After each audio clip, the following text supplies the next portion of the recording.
എൻ്റെ പേര് മേരി. കറൂറ്റിൽ വീട്. ഇവിടെ ജൂൺ 28 ധ്യാനത്തിന് വന്നിരുന്നു. അത് ഹോസ്പിറ്റലിൽ നിന്ന് നേരെ ഇങ്ങോട്ടേക്കാണ് വന്നത്. 5 ദിവസത്തോളം ഹോസ്പിറ്റലിൽ കിഡ്നിയിൽ കല്ലായിട്ട് ഭയങ്കര വേദന, പിന്നെ യൂറിനിലും ഒരു കല്ല് വന്ന് ബ്ലഡ് ഇങ്ങനെ വന്നുകൊണ്ടിരിക്കുകയാണ് ഏത് സമയവും. അങ്ങനെ അവിടെ ഹോസ്പിറ്റലിൽ ഡോക്ടർ പറഞ്ഞപ്പോൾ തന്നെ ഓപ്പറേഷൻ ചെയ്യണം, 5 ലക്ഷം കെട്ടണമെന്ന് പറഞ്ഞു. ഞങ്ങളുടെ കയ്യിൽ കാശില്ല, ഞങ്ങളിപ്പോൾ കെട്ടില്ല. അന്ന് നിങ്ങൾ മെഡിക്കൽ കോളേജിലേക്ക് ഇപ്പം തന്നെ പൊക്കോ, അല്ലെങ്കിൽ കിഡ്നി അടിച്ചു പോകുമെന്ന് പറഞ്ഞു. 14 ഇഞ്ചക്ഷൻ എടുത്തു, വേദനയൊന്നും കുറയണില്ല. അത് കഴിഞ്ഞ് അവർ ഗുളികയൊക്കെ എഴുതി തന്നിട്ട് ഞങ്ങൾ നേരെ ഇവിടെ വന്നു ധ്യാനത്തിന്. ഇവിടെ വന്ന് 3 ദിവസം താമസിച്ച് 28-ാം തീയതി നീര് കാലുമയൊക്കെ നിറച്ച് വയറ്റിൽ നീര്. എനിക്ക് കാലെടുത്ത് നീക്കാനൊന്നും പറ്റണില്ല. എനിക്ക് ഭയങ്കര വിഷമമായി, ഞാൻ മരിക്കും എന്നൊക്കെ പോലും വിചാരിക്കുകയാണ്. അത് കഴിഞ്ഞ് 3-ാം ദിവസം അച്ഛൻ വിളിച്ചു പറയാണ് കിഡ്നിയിൽ കല്ല് പോയി എന്നും പറഞ്ഞിട്ട് വിളിച്ചു പറയാണ്. ഞാൻ അപ്പം തന്നെ എൻ്റെ കാൽമയ്ക്കൊക്കെ നോക്കിയപ്പോൾ ആ നീര്, കാല് നീക്കാൻ പറ്റാത്ത നീരായിരുന്നു. നീരിങ്ങനെ വറ്റി ഉണങ്ങി വരണം. അപ്പൊ എനിക്ക് ഭയങ്കര വിഷമം ഇത് കണ്ടപ്പോൾ കരയാൻ തുടങ്ങി. അത് കഴിഞ്ഞ് കിഡ്നിയുടെ വേദനയും പോയി.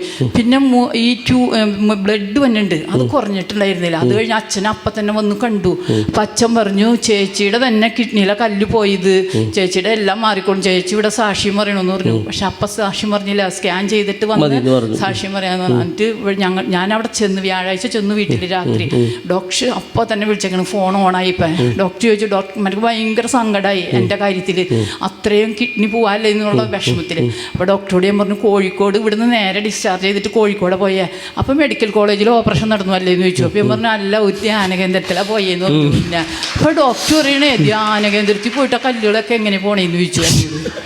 അപ്പോൾ ഞാൻ പറഞ്ഞു അതെനിക്ക് അറിയില്ല, കല്ല് ഞാൻ പ്രാർത്ഥിച്ചുകൊണ്ടിരുന്നപ്പോൾ പോയി, ആരാധനയുടെ നേരത്ത് പോയി എന്ന് പറഞ്ഞു. പൈസ ഇല്ല എന്നുള്ള വിഷമാണ് ഡോക്ടർക്ക്. 5 ലക്ഷം ഇപ്പൊ തന്നെ കെട്ടണം. പോയി പരിശോധിക്കേണ്ട വന്നാ പോയി സ്കാൻ ചെയ്ത ഒന്നുമില്ല, എനിക്ക് ഒന്നുമില്ല. കരങ്ങളടിച്ച് നന്ദി പറഞ്ഞ എന്തൊരു വലിയ സൗഖ്യാണല്ലേ. കാലങ്ങട് വിളിച്ചു പറയുന്നു, കാലുമിക്ക് നോക്കിയപ്പോ കാലങ്ങട് വറ്റി, അവിടെ നീരൊക്കെ വയറൊക്കെ ഇങ്ങനെ ഇരിക്കണ, നീര് വന്നിട്ടേ അതൊക്കെ ഇവിടെ നിന്ന് ഇരിക്കാനും പറ്റില്ല, മരിക്കാമാണെന്നാണ് ഞാൻ വിചാരിക്കുന്നത്. എന്നാലും വന്നവരോടൊന്നും പറഞ്ഞില്ല ഇത്രയും അവസ്ഥ വന്നിട്ട്.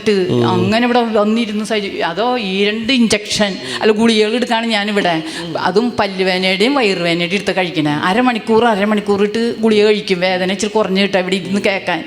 അപ്പം ഇരുന്ന് കഴിഞ്ഞപ്പോഴാണ് ഇങ്ങനെ അച്ഛൻ പറയണേ, പറഞ്ഞ വഴി ഞാൻ എൻ്റെ കാലുമേക്കാണ് നോക്കണേ, ഈ എടുത്താ പൊങ്ങാത്ത കാല് കുഞ്ഞിക്കായി വന്ന് വിളിച്ച്. പിന്നെ അച്ഛൻ പറഞ്ഞോട് സാക്ഷ്യം പറയണോട്ടോ എന്ന് പറഞ്ഞു. ഇന്ന് അതിനെ വന്നേ ചെയ്തോളോട്ടാ.